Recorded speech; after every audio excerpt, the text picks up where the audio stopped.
Welcome to the Blind Apex Podcast, where amateur club racers tune in to get faster.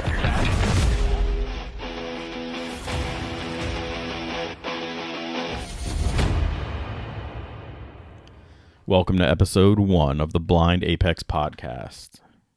This podcast is really just going to expand upon that little trailer I put together, the 1 minute, 30-second elevator-ish speech that I saved, put together, published, mostly to save space and get approval on all these podcasting platforms.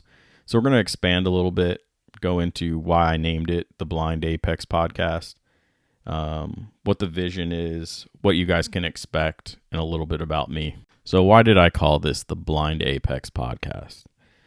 First, it's basically my favorite kind of corner. You're kind of feeling your way around it. Probably the first, at least dozen times around the track.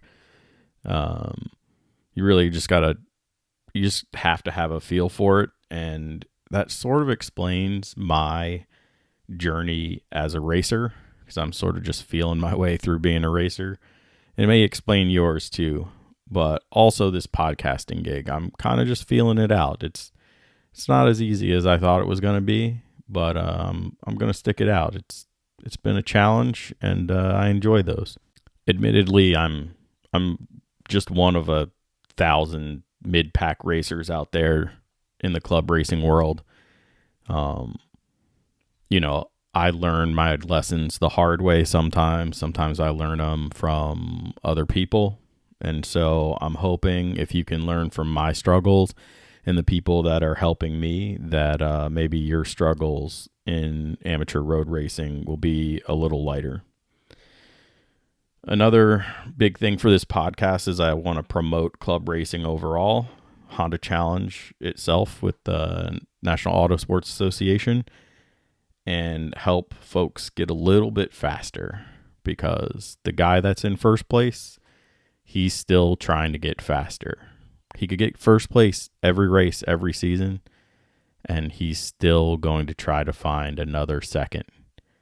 And if you're not trying to find 2 seconds, you're just going to be that much farther behind. We're going to debate random racing theories that pop up from time to time, mostly to invoke thought. We really need to think about what we're doing out there.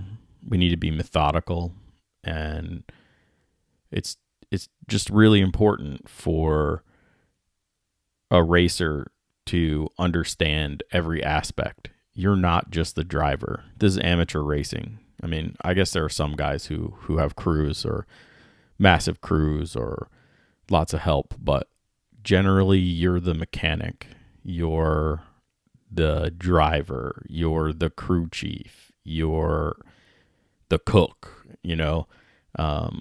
So you really need to be methodical and have everything thought out. You're also the logistics person. You're the engine builder. You deal with the budget, so you might as well be your personal accountant. And all of that sort of accumulates into what we're going to cover in episode 2, which is the race program. And you're going to hear me preach about that a lot.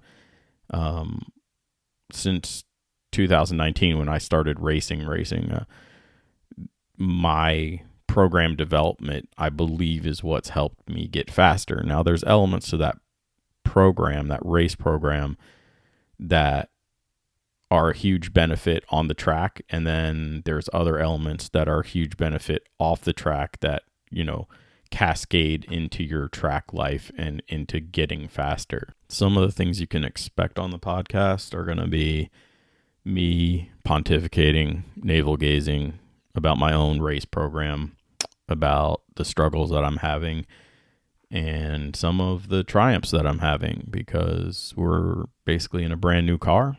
I'll get into that later. Yes, I've built 2 cars in 3-4 years. So you're going to get a lot about those lessons that I learned building 2 different cars in 2 different ways.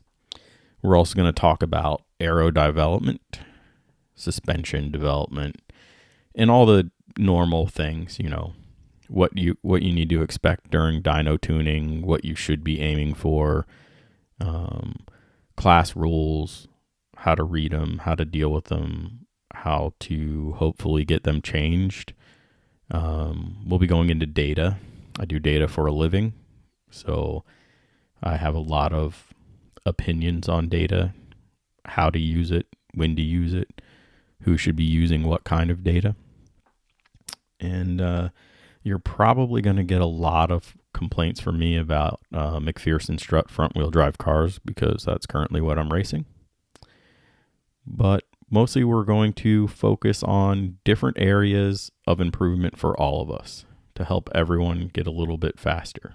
You might be asking, what do you have to bring? What expertise do you have to bring to the table?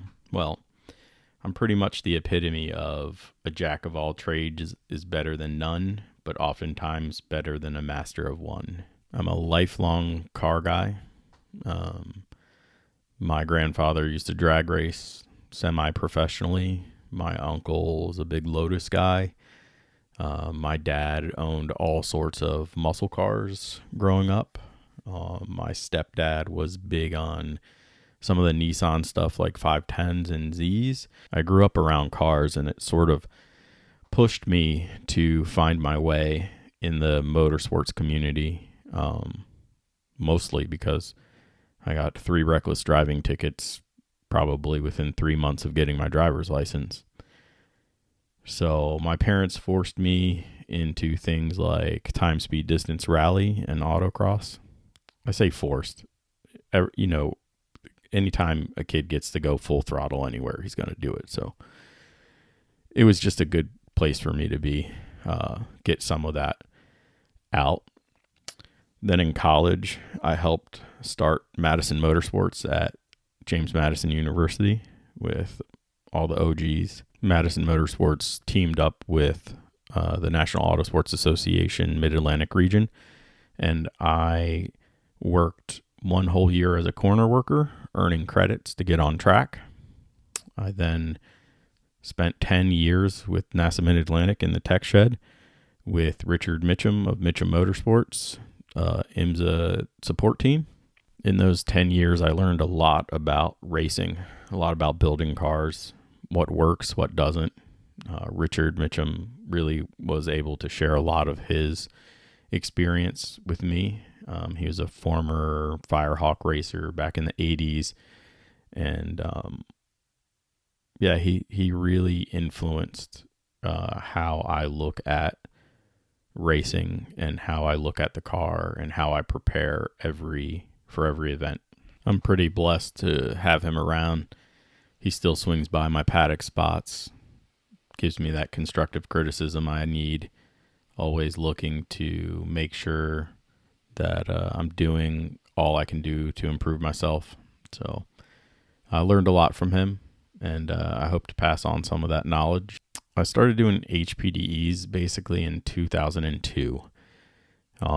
After that, I had to take a break due to some family stuff, and I came back in 2014. And from that point on, my goal was to race before I turned 40 years old. And fortunately, my wife was very supportive of that. And in 2019, roughly 3 months before my 40th birthday, I got my competition license.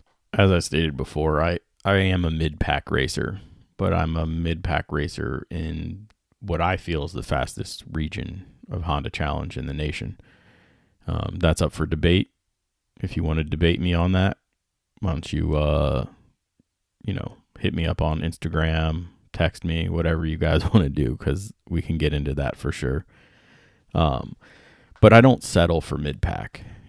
It might seem like it, when you're finishing 4th, 5th, maybe all the way back to 7th, depending on how rowdy the crowd is. But I'm never settling for that position. I'm always looking for time. I'm always looking to gain a position. And I want to make sure that I do it in the right ways. And, no cheating here. We're trying to improve as a driver. And one of the big philosophies I have, and again, we can debate this all we want, and I'll probably debate it on a future podcast, is that you need to have your car fully prepared. If you're not built to the maximum of the rules, you can always have some racer excuse, right? If your car is built to the rules 100%, the only blame you have is on yourself. You know, did you prepare the car properly? And did you drive it properly? So my big stickler is build your car to 100% of the rules, so the only place you can look is yourself. And that really influences my philosophy overall. I don't care whether you're just in HPDE 1 or you're in time trials, aka qualifying, or you're a national champion. If you're not looking to improve, you're doing parade laps. You're not even doing lapping days or track days. You're doing parade laps. You must always look for a way to improve. And I think that's one of the biggest pushes for me to do this podcast, is because I don't want my race family, my race community, I don't want the next generation coming up in HPDE that want to come and race with us to be stagnant like that. So we might get a little spicy on this podcast, I won't lie. When we take a look at the rules, when we start making podcasts to prep for national championship races, you're probably going to hear some semi-controversial things, because we're not going to pull punches here. I don't race with guys who pull punches. I don't hang out with guys who pull punches. The guy who personally mentors me as a driver will not pull punches, and he will be on this podcast for sure. He will call me all sorts of names. He has in the past. I expect it. He has high expectations for me, maybe higher than I have, for myself. But that's what you need around you. So be prepared. That's what we do around here. It's time to get jazzed. Off season is in full swing. And if you're not getting yourself ready for your first race, you're going to be slow. And that's not the object. You did not spend the money on that car. You do not spend the money to go to those track events, those races, to be slow. So be prepared. Prepare yourself. Prepare the car. And get your act together. If you feel guilty for that statement, this podcast is definitely for you. Please like, subscribe, share, give the podcast some 5-star reviews. Just like my racing, it's a work in progress. I'm going to keep trying to improve this, improve my race program, improve myself on track. If there's any sponsors out there that want to reach out, that's great. I'm ready to eat this cost like I eat the cost of racing. It's all one big adventure for me. But I have some great ideas, I think, for some charitable contributions in the racing community. I think we need to reach out. We need to help each other. We need to grow the sport. Until next time, keep working on yourself, keep working on the car, and let's get faster.